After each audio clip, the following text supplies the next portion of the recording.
Welcome back to another new video.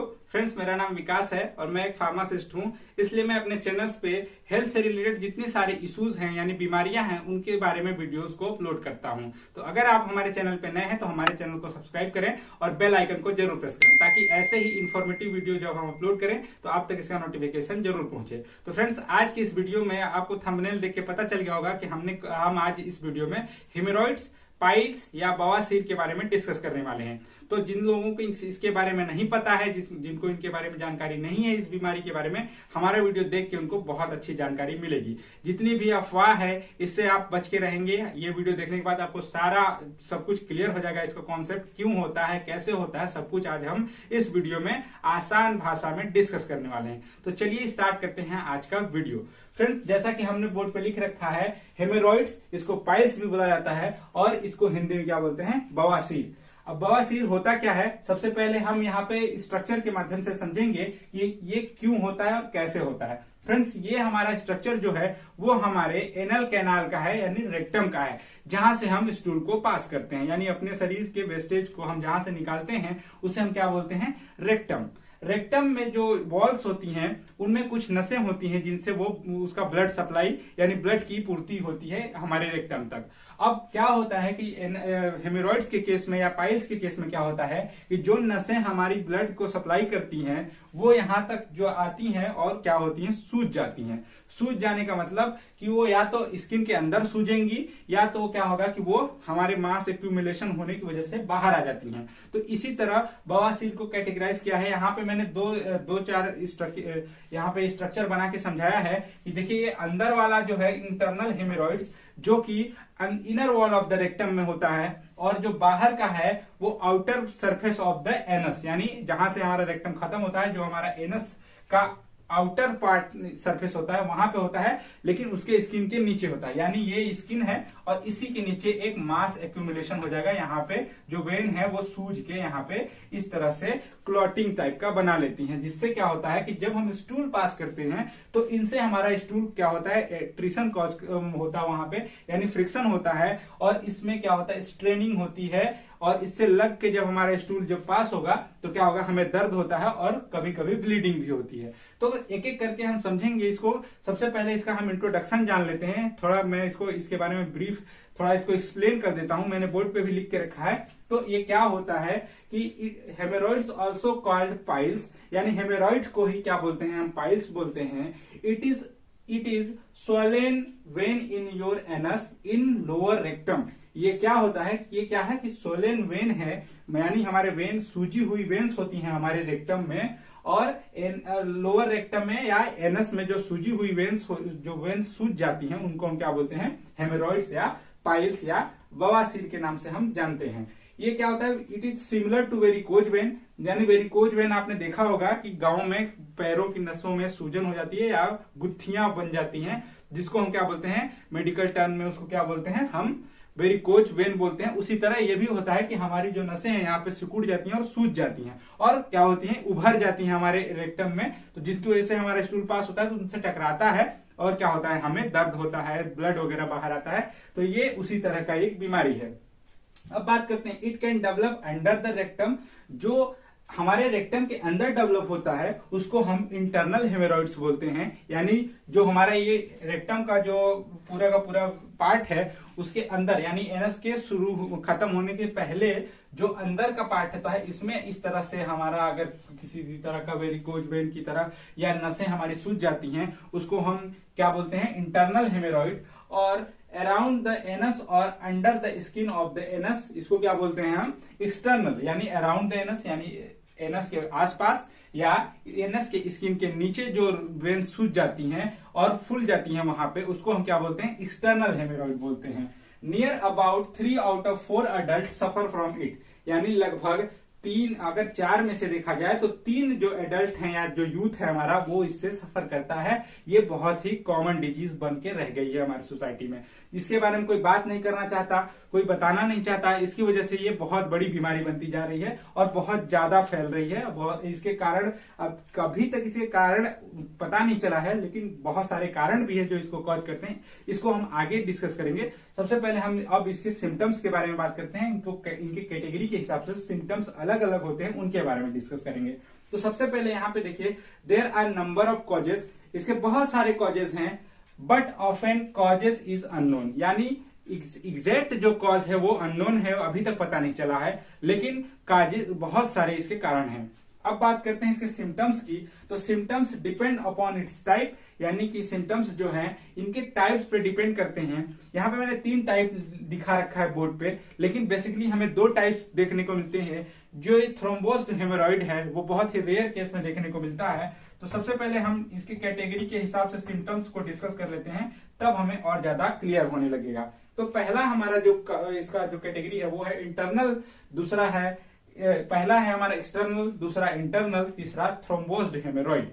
अब external हेमोरॉइड क्या होता है, जो बाहरी हेमोरॉइड है वो under the skin of the anus, यानी जो एनस हमारा जो वहां जहां से खत्म होता है, जो हमारी बाहर की स्किन होती है उसी के अंदर जो है वो क्लॉट टाइप का डेवलप होता है, एक गुच्छा टाइप का डेवलप हो जाता है, वहां पे फूल जाती है नसें वहां पे, उसको क्या बोलते हैं हम, एक्सटर्नल हेमोरॉइड। ये क्या कॉज करता है, कैसे सिम्टम्स शो करता है, इचिंग और इरिटेशन, यानी खुजली होगी और इरिटेशन होगा आपको वहां पे अपने एनस के सराउंडिंग एरिया में।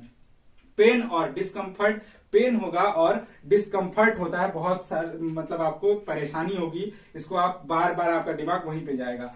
Swelling around the anus, anus के बाहरी हिस्से में आपको स्वेलिंग नजर आएगा, आप छुएंगे तभी पता चलेगा, फिजिकल एग्जामिनेशन कराएंगे तभी आपको देखने को मिलेगा कि वहां पे सूजी हुई वेन्स आपको दिखेंगी। और ब्लीडिंग, ब्लीडिंग भी वहां पे होती है। जब ये ज्यादा सूज जाएंगी, स्टूल पास कराएंगे तो उनसे टकराएगा और क्या होगा कि जो नसें सूजी हैं उनमें स्ट्रेनिंग हो जाएगी, वो छिल जाएंगे, कट जाएंगे, जिनकी वजह से वहां से ब्लड निकलने लगता है। अब बात करते हैं हम इंटरनल हेमोरॉइड्स, यानी जो अंदर वाली बवासीर है उसके बारे में। तो इसका क्या है, सबसे पहले होता क्या है, इनसाइड द रेक्टम, यानी रेक्टम के अंदर वाले वॉल में ये डेवलप होता है। इसको क्या करते हैं, कैन नॉट सी और फील, यानी इसको आप जल्दी देख नहीं पाएंगे और फील भी नहीं होता है, बहुत ही नॉर्मल होता है, बहुत बार अपने से खुद से भी ठीक हो जाता है ये। और अगला सिम्टम्स है इसका इरिटेशन और स्ट्रेनिंग और इरिटेशन ड्यूरिंग पासिंग स्टूल, यानी इरिटेशन होगा, आपको परेशानी होगी और क्या होगा, एक तरह से स्ट्रेनिंग हो जाएगी, जब आप स्टूल को पास कराएंगे तो इनमें चोट लग जाएगी, ये छिल जाएंगे, जिनसे क्या होगा, ब्लीडिंग होना स्टार्ट हो जाएगा। Painless bleeding during bowel movement, यानी जब आप बाउल मूवमेंट के लिए जाएंगे या फ्रेश होने जाएंगे या टॉयलेट में जाएंगे, बैठेंगे, तो क्या होगा कि पेनलेस ब्लीडिंग होगी, आपको दर्द नहीं होगा लेकिन खून बाहर आएगा थोड़ा बहुत। तो ये सब सिम्टम्स थे इंटरनल हेमोरॉइड्स के। अब हम बात करते हैं थ्रोम्बोस्ड हेमोरॉइड, ये थोड़ा खतरनाक वाला है, थोड़ा बड़ा है। थ्रोम्बोस्ड हेमोरॉइड जल्दी ठीक नहीं होता है और इनसे सिम्टम्स भी इसके ज्यादा है। सीवियर पेन, बहुत ज्यादा पेन इसमें होता है, सिम्टम्स इसके स्वेलिंग, सूज जाता है वहां पे, और इन्फ्लामेशन, यानी कि वहां पे इन्फेक्शन भी हो जाता है हमारे एनल कैनाल में। और hard lump near the anus, यानी एक लंप मतलब एक गुच्छा टाइप का डेवलप हो जाता है वहां पे, इस तरह से हार्ड लंप या क्लॉटिंग बन जाता है, यहाँ पे ब्लड की क्लॉटिंग हो जाती है थ्रोम्बोस्ड हेमोरॉइड में। तो ये 3 कैटेगरियां थी और इसके अलग अलग सिम्टम्स थे हमारे हेमोरॉइड्स के। तो अब हम डिस्कस करते हैं आगे इसकी कॉजेस, यानी इसके कारण के बारे में, इसके प्रिकॉशंस के बारे में, डायग्नोसिस और ट्रीटमेंट के बारे में, कि कौन कौन से उपाय करके हम इससे बच सकते हैं। तो सबसे पहले जानते हैं हम इसके कॉजेस, जो मैं आपको एक एक करके डिस्कस करता हूं, जो आपको अक्सर देखने को भी मिलता होगा। इन्हीं कारणों की वजह से ये सब प्रॉब्लम्स हमें फेस करनी पड़ती है।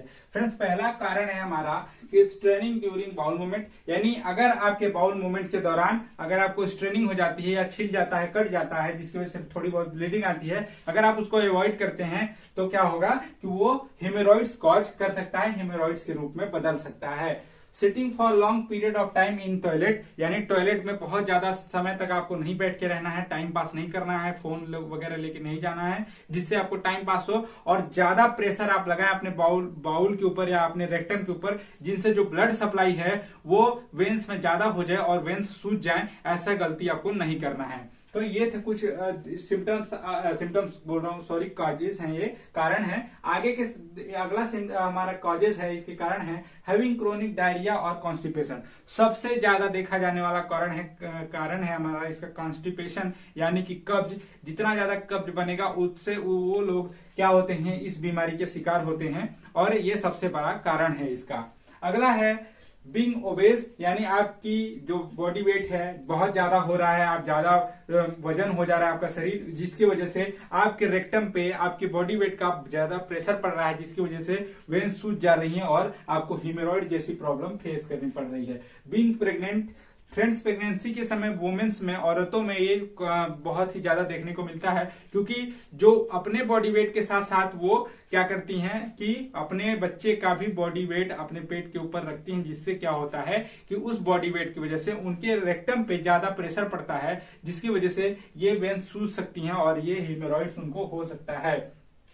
अगला कारण है having anal sex. Friends, anal sex से क्या होता है कि हमारा जो रेक्टम की जो वॉल्स हैं वो ज्यादा जो पतली हो जाती हैं और उनकी जो टिश्यू वगैरह हैं वो डिस्ट्रॉय होते हैं, जिनकी वजह से क्या होता है ये जो वेन्स को सपोर्ट करके रखती हैं वो नहीं कर पाती हैं, वो कमजोर हो जाती हैं, टिश्यूज कमजोर हो जाते हैं और ये वेन्स है वो सूज के बाहर आ जाती हैं। तो एनल सेक्स को आपको अवॉइड करना है। हाई फाइब्रस फूड खाना है आपको। हाई फाइब्रस फूड का मतलब ज्यादातर आपको ऐसे खाना खाना है जिसमें ज्यादा फाइबर हो, जैसे कि ककड़ी वगैरह, खीरा वगैरह, इन सबको आपको अपने फूड में क्या करना है कि लाना है, इन्वॉल्व करना है। और रेगुलर हैवी लिफ्टिंग अगर आप क्या कर रहे हैं तो इससे आपको क्या हो सकता है कि आपको ये हो सकता है हाई फाइबरस फूड अगर नहीं खा पा रहे हैं आप, लो फाइबर फूड खा रहे हैं आप, फूड खा रहे हैं तभी होगा। और रेगुलर हैवी लिफ्टिंग यानी कि अगर आप एक्सरसाइज करते हैं और बहुत ज्यादा वजन उठा रहे हैं, एक्सरसाइज नहीं भी कर रहे हैं तो इतना ज्यादा मेहनत कर दे रहे हैं कि आप बहुत ज्यादा वजन उठाने की कोशिश में लगे हुए हैं, तो भी प्रेशर पड़ता है आपके रेक्टम पे और ये हीमोरॉइड्स कॉज हो जाता है या पाइल्स आपको हो सकता है। तो इन सब से आपको बचना है। ये सब है कुछ इसके कारण हैं। और अगला कुछ रिस्क फैक्टर्स हैं, कुछ फैक्टर्स हैं जो आपको अवॉइड करनी चाहिए, जैसा कि एज के हिसाब से तो हो ही जाएगा, क्योंकि एज के हिसाब से जो ये हमारे रेक्टम की जो वॉल है वो धीरे धीरे क्या होती है, कमजोर होती है और इनके टिश्यूज जो हैं वो भी कमजोर होते हैं जो हमारे वेन्स को सपोर्ट करके रखते हैं। अगर यही कमजोर हो जाएंगे तो वेन्स फूल के बाहर आ ही जाएंगी। तो ये तो कॉमन है, एज हमारा रिस्क फैक्टर में आता है। प्रेगनेंसी सबसे बड़ा रिस्क फैक्टर है प्रेगनेंसी में। मैंने बताया कि प्रेगनेंसी में रेक्टम पे अपने लोड के साथ साथ बच्चे का भी लोड पड़ता है, जिसकी वजह से हमारी जो रेक्टम्स के वॉल हैं वो इन वेन को क्या करते हैं, सपोर्ट करके नहीं रख पाते और ये सूज जाती हैं। और बॉडी वेट भी मैंने बताया कि एक रिस्क फैक्टर के रूप में सामने आया है कि बॉडी वेट जितना ज्यादा होगा पाइल्स का उतना ज्यादा ही खतरा होगा आपको। अब बात करते हैं इसके प्रिवेंशन की। तो प्रिवेंशन में क्या क्या करना है, क्या क्या उपाय करना है आपको, जो बिना आप दवाई के आप ठीक हो जाएं या हो भी जाए आपको, तो इन सब उपायों से आप खुद को ठीक कर लें। पहला उपाय है ईटिंग हाई फाइबर फ्रूट। ऐसे फ्रूट्स खाएं या फूड खाएं, खाना ही मान लीजिए फ्रूट की बात छोड़ दी, ऐसे खाना खाएं जिसमें कि ज्यादा फाइबर हो। फाइबर की वजह से आपका खाना आसानी से डाइजेस्ट होगा, कब्ज नहीं बनेगा, जिससे क्या होगा कि आपको ये हेमोरॉइड जैसी शिकायत नहीं होने होगी। और ड्रिंक प्लेंटी ऑफ वाटर, यानी बहुत सारा पानी पीना है आपको, जितना आप पी सकें। बहुत सारा का मतलब ये नहीं बहुत सारा का मतलब कि आपको 3 से 4 लीटर पानी दिन भर में पीना है। Avoid long period of sitting, यानी आपको सिटिंग बहुत ज्यादा लंबे समय तक बैठ के नहीं रहना है, कुछ न कुछ करते रहना है, बॉडी को एक्टिवेट रखना है, एक्टिव रहना है। और डायग्नोसिस में, इसका डायग्नोसिस कैसे होता है फ्रेंड्स, अगर आप जांच करवाने जाएंगे कैसे पता चलेगा, फिजिकल एग्जामिनेशन डॉक्टर करते हैं, यानी देख के पता चल जाता है। और इंटरनल हेमोरॉइड के केस में क्या करते हैं, माइक्रोस्कोपियल स्टडी कर लेते हैं, वहां पे एग्जामिनेशन कर लेते हैं। आपके रेक्टम के अंदर एक माइक्रोस्कोप टाइप का आता है जिसको इंसर्ट करा के देख लिया जाता है कि वहां पे हेमोरॉइड्स डेवलप हुआ है कि नहीं हुआ है। अब हम बात करते हैं इसके ट्रीटमेंट की। तो फ्रेंड्स, सबको लगता है कि सर्जरी ही इसका उपाय है, सर्जरी के अलावा इससे कुछ नहीं हो सकता, ऑपरेशन इसका एकमात्र उपाय है। ऐसा कुछ नहीं है। आप कुछ दवाइयां भी हैं जिनको मैं आपको अच्छे से बता रहा हूं, आप ध्यान से इनको सुनिए और इनका यूज आप कर सकते हैं, लेकिन विदाउट किसी डॉक्टर के प्रिस्क्रिप्शन के आप इसका यूज ना करें, मैं आपको सलाह दूंगा। तो इसके ट्रीटमेंट में हाइड्रोकार्टिसोन यानी क्या है, कार्टिकोस्टेरॉइड, और लिडोकेन यानी कि लिडोकेन, लिग्नोकेन, कुछ भी बेंजोकेन, इनमें से किसी भी ड्रग का कॉम्पोजिशन, ये दोनों ड्रग जो हैं उनके कॉम्पोजिशन का ऑइंटमेंट यानी कि आप मलहम ले सकते हैं, क्रीम ले सकते हैं, सपोजिटरी ले सकते हैं, जिनको लगाने से लिडोकेन लोकल एनास्थेटिक होता है, ये दर्द को तुरंत आराम पहुंचाएगा। और हाइड्रोकार्टिसोन क्या होता है, इन्फेक्शन, इन्फ्लामेशन और जो सूजन वगैरह होती है इसको कम करता है, स्टेरॉइड होता है। अब बात करते हैं अब सर्जरी के केस में क्या होता है फ्रेंड्स, सर्जरी में क्या होता है आपको मैं क्लियर बता दे रहा हूँ। सर्जरी में बस यही किया जाता है कि सर्जरी के दौरान आपको यहाँ से ये जो हेमोरॉइड्स निकली हुई है बाहर आपके वॉल से, इनको यहाँ से कट करके बाहर निकाल दिया जाता है। और एक्सटर्नल हेमोरॉइड के केस में यहाँ से इसको काट दिया जाता है। इस सर्जरी को क्या बोलते हैं? हेमोरॉइडेक्टोमी। हेमोरॉइडेक्टोमी।